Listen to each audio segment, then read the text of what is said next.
lumalala ang mga nangyayari sa ating mundo na habang tayo ay tumatanda, lalo namang nagiging hindi mas maganda ang ating kapaligiran. Mas dumadami ang mga sakuna, tumitindi ang mga paghihirap ng mga tao, lumalala ang mga krimen sa mga lansangan, dumadami ang mga giyera, tumitindi rin ang mga kalamidad sa buong mundo, at ang karamihan ay iniisip na ito ang ating permanenteng tahanan.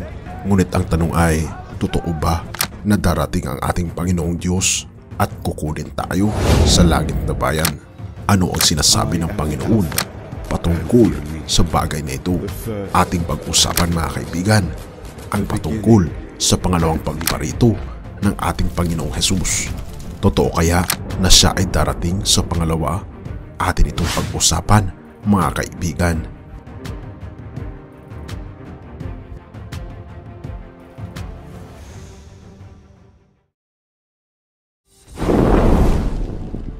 May mga pangako na karamihan ay napapako.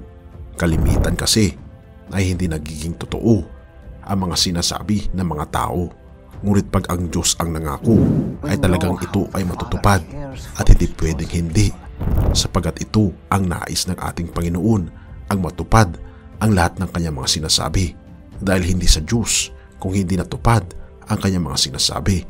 At isang dakilang pangako ng ating Panginoon bago siya pumunta sa langit na bayan na binabanggit sa libro ni John, chapter 14 verse 1 to 3. Huwag mabalisa ang inyong mga puso. Nananampalataya kayo sa Diyos, manampalataya rin kayo sa akin. Sa bahay ng aking Ama ay maraming tirahan. Kung hindi gayon ay sinabi ko sana sa inyo, ako'y paroroon upang maghanda ng dako para sa inyo. Kapag ako ay pumaroon at makapaghanda ng dako para sa inyo, ako ay muling babalik. Kayo ay aking tatanggapin sa aking sarili, upang kung saan ako naroon ay dumoon din kayo. Oo mga kaibigan, binabanggit dito na darating ang ating Panginoong Diyos, ang ating Panginoong Hesus, sapagkat siya ay naghanda ng dakong kalalagyan para sa atin. At ito ay kanyang pangako na talagang tutuparin niya sa hinaharap. Ngunit ating tatandaan, laging may kontrobersiya, laging may labanan kay Satanas at ng ating Panginoong Diyos. Ang lahat kasi ng ginagawa ng ating Panginoong Diyos ay para madala tayo sa langit na bayan, habang si Satanas naman ay lahat ay ginagawa niya upang tayo ay mapigilan na hindi makapunta sa langit na bayan. Kaya naman makikita natin na magdi-devise si Satanas sa huling kapanahunan. Siya ay magbabalat kayo na parang si Jesus. Ngunit hindi talaga siya yun. Kung ating makikita mga kaibigan, magiging impostor si Satanas sa huling mga kapanahunan. Ito ang babala ng ating Panginoong Hesus sa Matthew 24 verse 24. Ito ay sapagkat may lilitaw na mga bulaang Mesiya at bulaang propeta. Magpapakita sila ng mga dakilang tanda at mga kamanghamanghang gawa upang iligaw, kung maaari kahit ang mga hinirang. Babanggitin mga kaibigan na matetelevise sa buong mundo na ang ating Panginoong Hesus ay dumating na. Ito ay mababalita sa mga malalaking TV outlets, mga radyo, internet, at marami ang mga vloggers ang magsasabi patungkol dito na dumating na ang Panginoong Hesukristo. Ngunit binabanggit sa Mateo 24 verse 26, kung sasabihin nga nila sa inyo, narito siya ay nasa ilang, huwag kayong pupunta. Kung sasabihin nila siya ay nasa silid, huwag ninyong paniniwalaan. Oo mga kaibigan, binabanggit dito na ang ating Panginoon ay hindi ganun ang kanyang pagdating na matetelevise sa buong mundo na siya ay dumating. At dahil sa pagiging impostor ni Satanas, siya ay magtuturo rin na katulad ng tinuturo ni Hesukristo. Siya rin ay magiging tunog na katulad ni Hesukristo. Kaya naman mga kaibigan, para hindi tayo madaya ni Satanas na dumating na ang totoong Kristo, ang totoong Mesiya, ang totoong hari ng mga hari na walang iba kundi si Jesus Christ, ay paano ba darating ang ating Panginoong Hesus sa pangalawang pagkakataon? Ito ba ay isang sikreto? Ano ba ang sinasabi sa banal na kasulatan? Ganito darating ang ating Panginoon. Number 1, it will be a visible coming. Lahat ng tao makikita ang pagdating ni Kristo. Mateo 24 verse 27. Ito ay sapagkat kung papaanong ang kidlat ay nagmula sa silangan at nakikita hanggang sa kanluran. Gayon din ang pagdating ng anak ng tao.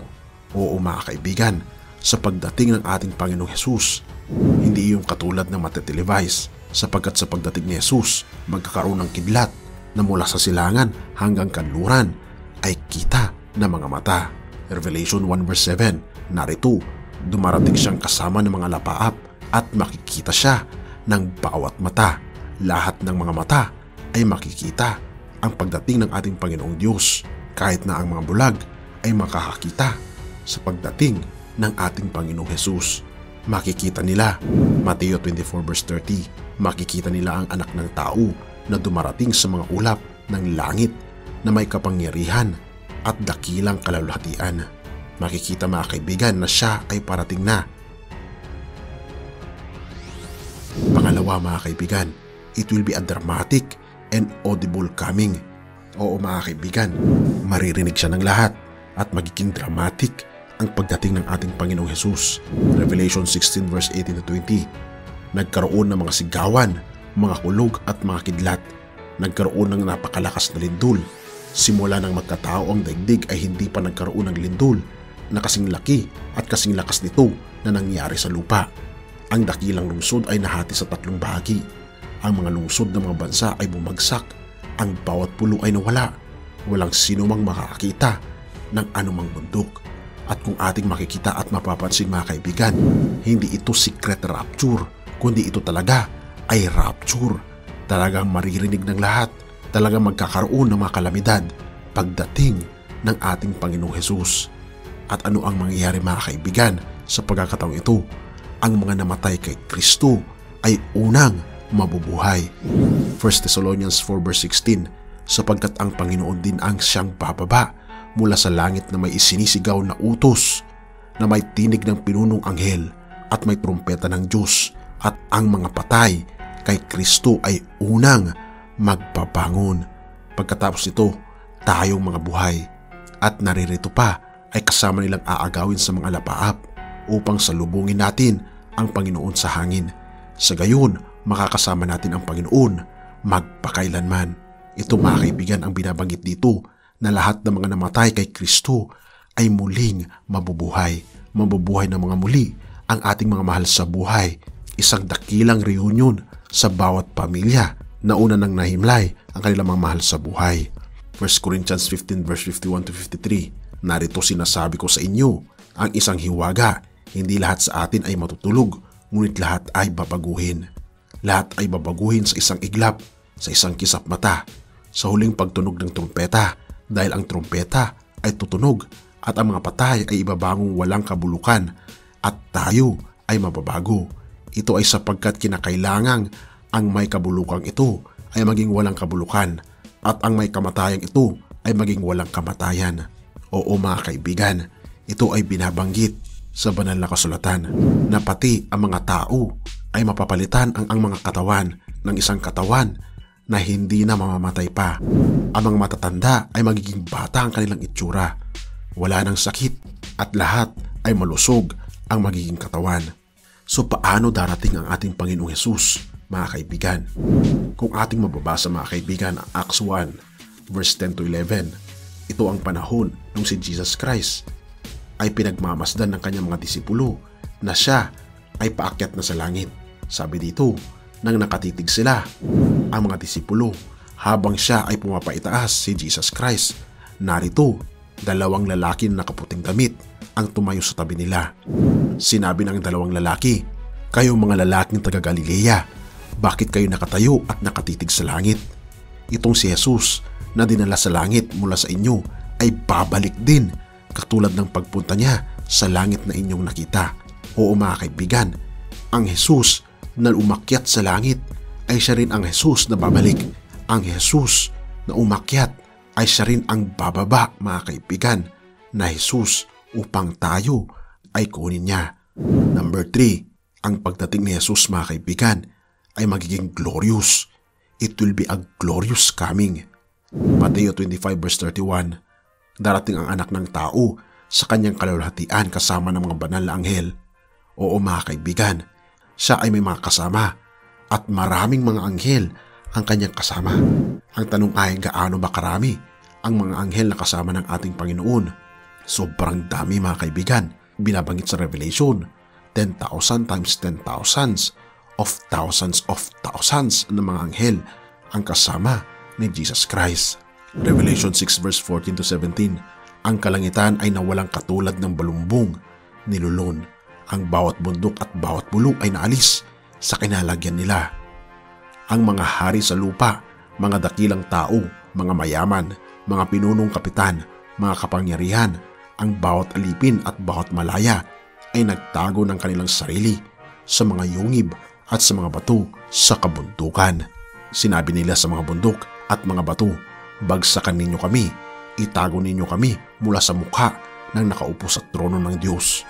Dumating na ang dakilang araw ng kanyang buot, kaya sino nga ang makakatagal? Oo mga kaibigan, marami ang matatakot sa pagdating ng ating Panginoong Hesus, pati ang mga mayayaman, ang mga tao, ang mga hari, ang mga leaders ng bansa ay matatakot at sila ay magtatago sa mga yungib upang hindi lang nila makita ang kalulatian ng ating Panginoong Hesus. Kaya mga kaibigan, sinasabi ko sa inyo na ang ating mga kayamanan sa mundong ito ay napaka-fragile, mabilis maubos, mabilis mawala. Kaya nawa ang ating investments ay para sa langit na bayan.